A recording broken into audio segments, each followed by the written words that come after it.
ಎಲೆ ರಾಕ್ಷಸ ವೀರರೇ, ರಾಮ ಸಹೋದರ ಲಕ್ಷ್ಮಣ ವಾನರ ಸೈನ್ಯದೊಂದಿಗೆ ಯುದ್ಧ ಮಾಡಲು ಬಂದಿದ್ದಾರೆ ಎಂದು ಆ ನಿಮ್ಮ ಪ್ರಭು ಇಂದ್ರಜಿತುವಿಗೆ ತಿಳಿಸಿ. ಧೈರ್ಯವಿದ್ದರೆ ನನ್ನೆದುರು ಬಂದು ನಿಂತು ಯುದ್ಧ ಮಾಡಲಿ, ಭಯವಿದ್ದರೆ ಬಂದು ಶರಣಾಗಲಿ. ಹೇಡಿಯಂತೆ ಅವಿತುಕೊಳ್ಳದೆ ವೀರಂತೆ ಬಂದು ಹೋರಾಡೋ ಆ ದುಷ್ಟನಿಗೆ ತಿಳಿಸಿ. ನೀವು ಲಕ್ಷ್ಮಣನ ಸಂದೇಶವನ್ನು ತಿಳಿಸಿರಿ, ಇಲ್ಲವಾದರೆ ನಿಮ್ಮ ಕೊನೆಯಾಯಿತೆಂದು ತಿಳಿಯಿರಿ. ಬೇಗ ಹೋಗಿ ಆ ರಾವಣ ಪುತ್ರನಿಗೆ ನಮ್ಮ ಸಂದೇಶವನ್ನು ತಿಳಿಸಿ. ಲಕ್ಷ್ಮಣ, ಆ ರಾಕ್ಷಸರಿಗೆಲ್ಲ ಯುದ್ಧ ಮಾಡಿ ನಮ್ಮನ್ನು ತಡೆಯುವಂತೆ ಆ ಇಂದ್ರಜಿತು ಆಜ್ಞೆ ಮಾಡಿರುತ್ತಾನೆ. ಆದುದರಿಂದ ಇವರೆಲ್ಲ ನಿಂತಲೇ ನಿಂತಿದ್ದಾರೆ. ಪಾಪ, ತಮ್ಮ ಒಡೆಯನಿಗಾಗಿ ಮಡಿಯಲು ಸಿದ್ಧರಾದರೆ ನಾವೇನು ಮಾಡಲು ಸಾಧ್ಯ? ವಿಭೀಷಣ, ಹಾಗಾದರೆ ಯುದ್ಧ ಆರಂಭ ಮಾಡುವುದು ಸೂಕ್ತವಲ್ಲವೇ? ಬೇರೆ ದಾರಿ ಇಲ್ಲ ಲಕ್ಷ್ಮಣ. ನಿನ್ನ ಹರಿತವಾದ ಬಾಣಗಳಿಂದ ಈ ರಾಕ್ಷಸರನ್ನೆಲ್ಲ ಸಂಹರಿಸಿ ನಂತರ ಇಂದ್ರಜಿತವನ್ನು ವಿಚಾರಿಸಿಕೊಳ್ಳೋಣ. ನಾನು ಸಿದ್ಧನಾಗಿದ್ದೇನೆ. ನಾವು ಸಿದ್ಧರಾಗಿದ್ದೇವೆ.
ಜೈ ಶ್ರೀರಾಮ್!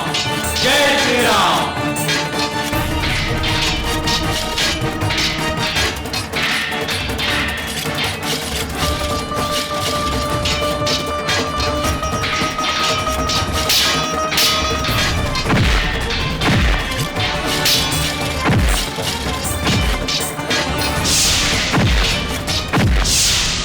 ಪ್ರಣಾಮಗಳು ಮಹಾಪ್ರಭು. ನೀನು ನಿಕುಂಬಿಲ ವನದಿಂದ ಬರುತ್ತಿರುವ ತಾನೆ? ಹೌದು ಪ್ರಭು, ಅಲ್ಲಿಂದಲೇ ಬರುತ್ತಿದ್ದೆ. ಅಲ್ಲಿನ ವಿಷಯವೇನು? ಇಂದ್ರಜಿತುವಿನ ಹೋಮ ಕಾರ್ಯ ಮುಗಿಯಿತೆ? ಇಲ್ಲ ಪ್ರಭು, ಇನ್ನೂ ಮುಗಿದಿದೆ. ಆದರೆ ಲಕ್ಷ್ಮಣ ವಾನರ ಸೈನ್ಯದೊಂದಿಗೆ ನಿಕುಂಬಿಲಾವನಕ್ಕೆ ಬಂದು ಯುದ್ಧ ಆರಂಭಿಸಿದ್ದಾರೆ ಪ್ರಭು. ಹೌದೇ? ಇಂದ್ರಜಿತುವು ಹೋಮ ಕಾರ್ಯವನ್ನು ಅರ್ಧಕ್ಕೆ ನಿಲ್ಲಿಸಿ ಯುದ್ಧ ಮಾಡುತ್ತಿಲ್ಲ ತಾನೆ? ಇಲ್ಲ ಪ್ರಭು, ಯುವರಾಜರು ಹೋಮ ಕಾರ್ಯವನ್ನು ಅರ್ಧಕ್ಕೆ ನಿಲ್ಲಿಸಿಲ್ಲ. ಸರಿ, ನೀನಿನ್ನು ಹೊರಡು. ಅಲ್ಲಿ ಏನಾಗುತ್ತದೆ ಎಂದು ನನಗೆ ಬಂದು ತಿಳಿಸು. ಅಪ್ಪಣೆ ಮಹಾಪ್ರಭು.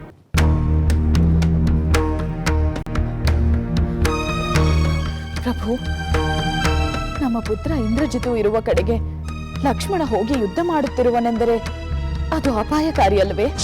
ಅಂದರೆ ಏನು ನಿನ್ನ ಮಾತಿನ ಅರ್ಥ? ನಮ್ಮ ಪುತ್ರನಿಗೆ ಅಪಾಯವಾಗುವುದೆಂದು ಶತ್ರುಗಳಿಗೆ ಯುದ್ಧ ಮಾಡಬೇಡಿ ಎಂದು ಹೇಳಲಾಗುತ್ತದೆಯೇ? ಅವರು ಎಲ್ಲಿ ಬೇಕಾದರೂ ಯುದ್ಧ ಮಾಡುತ್ತಾರೆ, ಹೇಗೆ ಬೇಕಾದರೂ ಯುದ್ಧ ಮಾಡುತ್ತಾರೆ. ನಾವು ಅಷ್ಟೇ.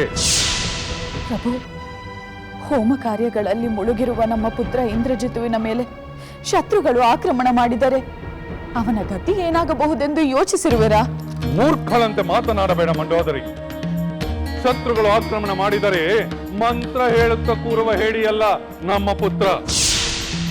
ಹಾಗೇನಾದರೂ ಅವನು ಹೋಮವನ್ನು ಅರ್ಧಕ್ಕೆ ಬಿಟ್ಟು ಯುದ್ಧಕ್ಕೆ ಸಿದ್ಧನಾದರೆ ಅವನಿಗೆ ಅಪಜಯವಾಗುವುದಿಲ್ಲವೇ? ಮಂಡೋದರಿ, ಇಂದ್ರಜಿತುವಿಗೆ ಅಪಜಯವಾಗುವುದೆಂದು ತಾಯಿಯಾದ ನೀನು ಹೇಳಬಾರದು. ಅವನಿಗೆ ಅಪಜಯವಾಗುವುದಿಲ್ಲ. ಅವನು ಗೆಲ್ಲುತ್ತಾನೆ ಹೊರತು ಸೋಲುವುದಿಲ್ಲ. ನಿಮ್ಮ ಮಾತು ನಿಜವಾಗಲಿ ಎಂದು ನಾನು ಆಸೆ ಪಡುತ್ತೇನೆ ಪ್ರಭು. ಯಾವ ತಾಯಿಯು ತನ್ನ ಮಗನಿಗೆ ಸೋಲಾಗಲಿ ಎಂದು ಬಯಸುವುದಿಲ್ಲ. ನಾನು ನನ್ನ ಪುತ್ರನ ಕ್ಷೇಮವನ್ನೇ ಬಯಸುತ್ತೇನೆ. ಅಲ್ಲಿ ನಡೆಯುತ್ತಿರುವ ಯುದ್ಧದಿಂದ ಅವನು ವಿಚಲಿತನಾಗದೆ ಹೋಮ ಕಾರ್ಯಗಳು ಪೂರ್ಣಗೊಳ್ಳಲಿ ಎಂದು ನಾನು ಹಾರೈಸುತ್ತೇನೆ. ಮುಗಿಯುತ್ತದೆ. ಹೋಮ ಮುಗಿದು ನಮ್ಮ ಇಂದ್ರಜಿತು ಅಜೇಯನಾಗುತ್ತಾನೆ. ನಮ್ಮ ರಾಕ್ಷಸ ವೀರರು ಆ ಲಕ್ಷ್ಮಣನನ್ನು ಹೊಡೆದೋಡಿಸುತ್ತಾರೆ. ಇಂದ್ರಜಿತುವನ್ನು ಲೋಕದ ಯಾವ ಶಕ್ತಿಯೂ ಪರಾಭವಗೊಳಿಸಲಾರದು. ನೀನು ನಿಶ್ಚಿಂತಳಾಗಿರು. ಆ ಪರಶಿವನ ಕೃಪೆಯಿಂದ ಅಷ್ಟಾದರೆ ಸಾಕು.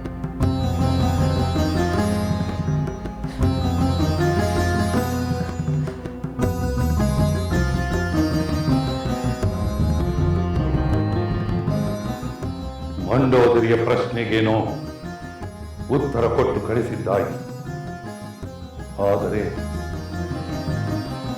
ನಿಕುಂಬಿಲಾವನದಲ್ಲಿ ಏನಾಗುವುದೋ ಎಂಬ ಪ್ರಶ್ನೆ ನನ್ನನ್ನು ಬಾಧಿಸುತ್ತಿದೆ.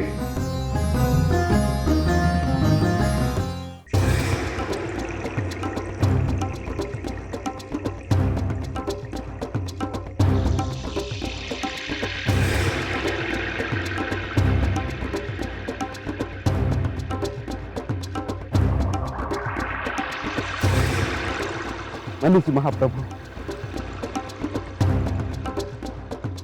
ಮನ್ನಿಸಿ ಪ್ರಭು. ಒಂದು ವಿಚಾರವನ್ನು ತಮಗೆ ತಿಳಿಸಲೇಬೇಕಾಗಿದೆ. ಯುದ್ಧದ ವಿಚಾರವಾದರೆ ತಿಳಿಸು ಪ್ರಭು. ಆ ಲಕ್ಷ್ಮಣ ನಮ್ಮ ರಾಕ್ಷಸ ವೀರರಿಗೆಲ್ಲ ಎಚ್ಚರಿಕೆ ನೀಡಿದ.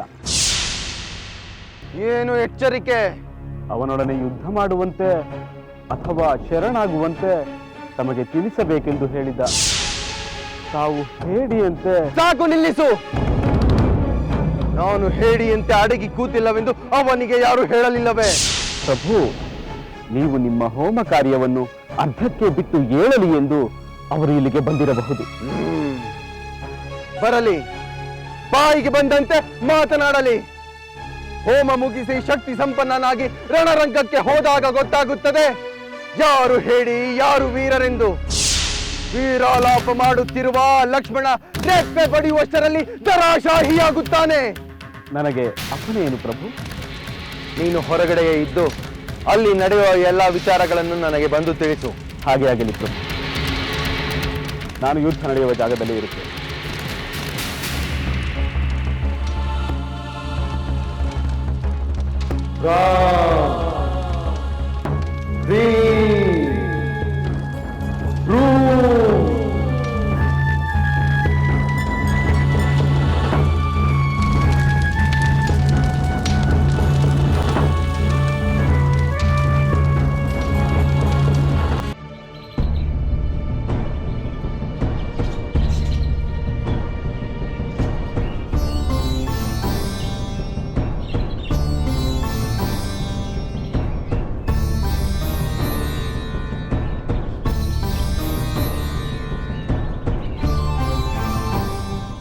ವಂದನೆಗಳು ರಾಮಚಂದ್ರ ಪ್ರಭು.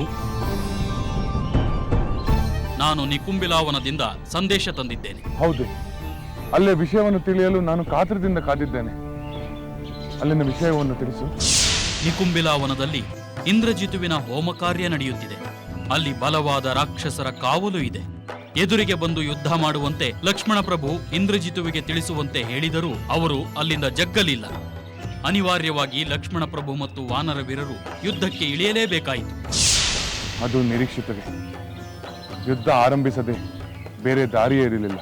ಯುದ್ಧ ಈಗ ತೀವ್ರವಾಗಿ ನಡೆಯುತ್ತಿದೆ ಪ್ರಭು. ನಮ್ಮ ವಾನರ ವೀರರು ವೀರಾವೇಶದಿಂದ ಹೋರಾಡುತ್ತಿದ್ದಾರೆ. ಆಗಲಿ, ನೀನು ಅಲ್ಲಿಗೆ ಹಿಂದಿರುಗು. ವಿಶೇಷ ಸಂಗತಿಗಳಿದ್ದರೆ ಬಂದು ತಿಳಿಸು. ಹಾಗೆ ಆಗಲಿ ಪ್ರಭು.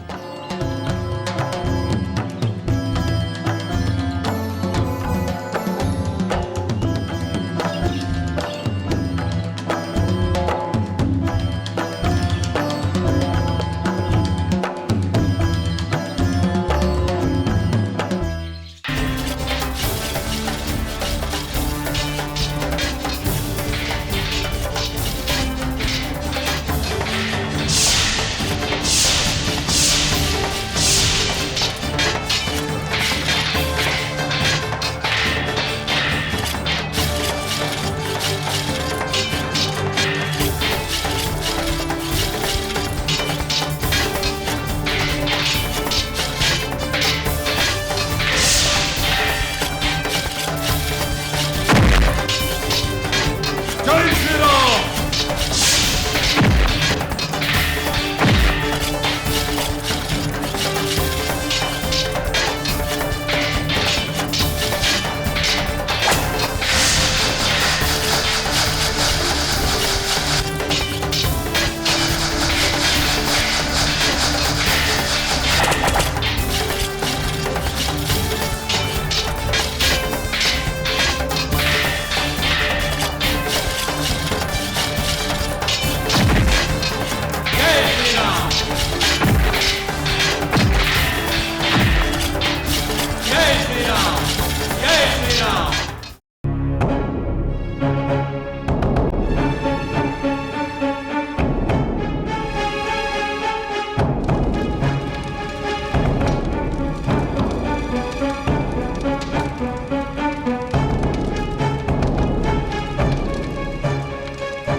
ಕ್ಷಮಿಸಿ ಪ್ರಭು, ಯುದ್ಧದ ವಿಚಾರವನ್ನು ತಮಗೆ ತಿಳಿಸಲೇಬೇಕು. ಹಾಗಾಗಿ ತಮ್ಮ ಗಮನವನ್ನು ಸೆಳೆಯಲೇಬೇಕು.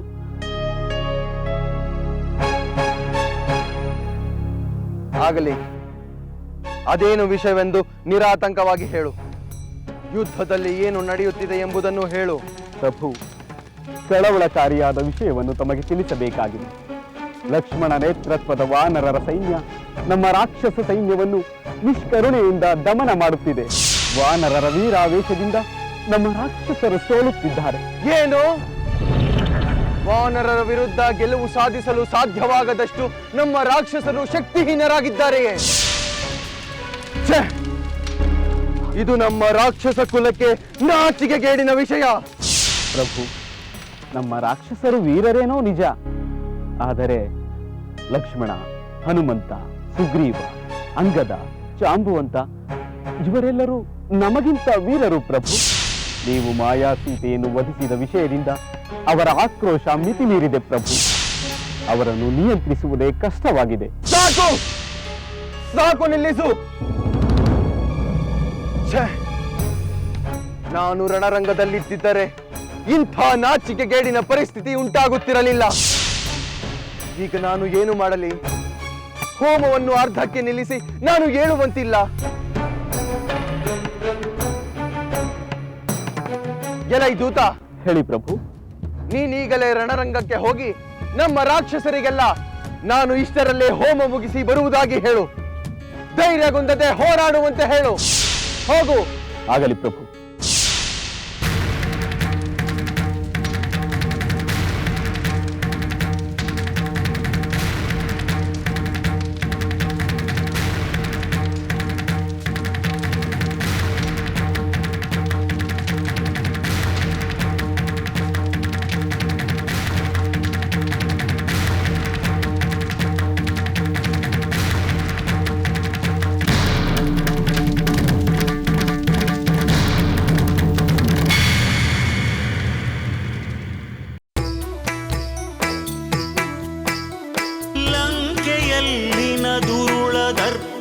ಸೀತೆ ಸಹನೆಗೆ ಸೋತಿತು.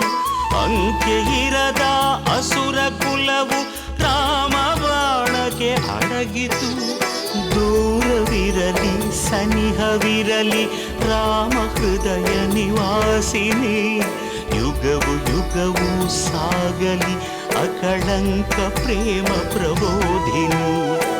ಅಮರ ಗಾಧೆ ಧರಣಿ ಜಾತೆ ಸಾಧ್ವೆ ಸೀತೆ ಸುಚರಿತೆ. ಸಹನ ಶಕ್ತಿ ಪತಿಯ ಭಕ್ತಿ ಲೋಕಮಾನ್ಯ ವಂದಿತೆ.